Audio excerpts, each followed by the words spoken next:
धीरे धीरे। Hello ma'am, how to overcome comparison and jealousy with others because this is biggest issue for youth. मुझे भी ऐसा ही लगता है केपी सिंह, ये बहुत ही अच्छा सवाल है, आज का बेस्ट सवाल कह सकते हो आप इसको, कि हम कंपैरिजन और जेलेसी को कैसे ओवरकम करें, और ये आज की सबसे बड़ी समस्या है। मुझे लगता है कंपैरिजन आपका आपसे नहीं होना चाहिए कि आप कहां से आए लाइफ में, आपके क्या एक्सपीरियंसेस रहे हैं, आपको मतलब मुझे क्या पता कि आपने कहां से शुरुआत की और आपने कितनी ऐसी की तैसी कराई अपनी जिंदगी में, ये तो आप ही को पता है ना। तो आप वहां से कितना आगे आए हैं ये आपको देखना चाहिए। मुझे पता है मतलब मैंने क्या किया है बचपन से, मैं कितनी मेहनत थी और किस तरह के सर्कमस्टेंसेस थे और अलग अलग एक्सपीरियंसेस रहे हैं। तो ये मैं दुनिया से क्यों कंपेयर कर रहा हूं खुद को, या मैं क्यों खुद को कंपेयर करूं किसी और से। मतलब ये तो ये बहुत बड़ी समस्या है, स्पेशली रिश्तेदार जो कि 2 दिन में बदलते हैं। मतलब आज आप अच्छा कर रहे हो तो आपकी तरफ हो जाएंगे, कल आप बुरा करोगे या कर रहे थे तो वो कुछ और कहेंगे।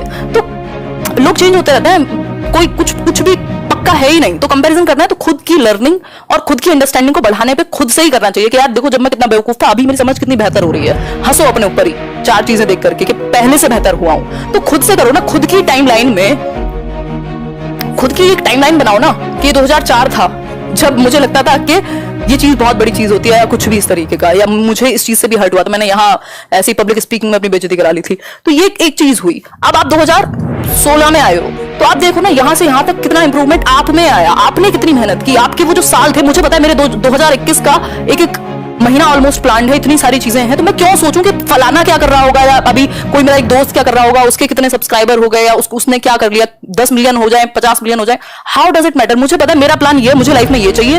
हर किसी को एक प्लान बनाना चाहिए, हम इस चीज पे फोकस नहीं करते, बस फालतू चीजों पर फोकस है हमारा कि भाई मेरी लाइफ ये है, अभी मेरी मान लो एज 23 है, मुझे 30 तक ये मेरे कुछ गोल्स हैं और मुझे एक पीसफुल लाइफ चाहिए। तो उसके लिए चाहे एक नौकरी की तैयारी करनी हो सकती है, अगर वो होती है अपना बेस्ट देने के बाद, यदि नहीं होती है तो मैं दूसरा प्लान भी अपनाऊंगा। तो आपके पास अपनी लाइफ का प्लान होना चाहिए, बजाय कि आप 70 लोगों को कंपैरिजन करें। या फिर ये बात जेलेसी की, मतलब जेलेसी क्यों, इंडिविजुअल डिफरेंसेस तो फिर आपने खत्म कर दिया। अगर सबके पास सेम अपॉर्चुनिटी होगी, सबका दिमाग सेम सिचुएशन में सेम तरीके से चलेगा, तो फिर तो सब रोबोट्स हो जाएंगे। तो मुझे लगता है कि नहीं करनी चाहिए। और एक और चीज है, अगर कोई भी कुछ भी कर रहा है जिससे आपको जेलेसी हो रही है, तो आपको एक चीज जरूर एक्सेप्ट करनी पड़ेगी कि वो कुछ तो अच्छा कर रहा होगा, कोई तो एक चीज होगी जो उसे वो करने दे रही है, जो जहां वो है आज, उसके पीछे कोई तो रीजन होगा। टोटल तो लक भी नहीं होता, टोटल तो कुछ भी नहीं होता। तो और सबकी लाइफ में अलग अलग टाइम पे अलग अलग अपॉर्चुनिटी नॉक करती है, आप कितना उसको भुना पाते हैं, आपका क्या नजरिया है चीजों के प्रति। तो मुझे लगता है ये बेवजह की चीजें हैं कंपैरिजन, और ये जो जेलेसी है। खुद को देखिए ना, आप लाइफ में कहां जाना चाहते हैं।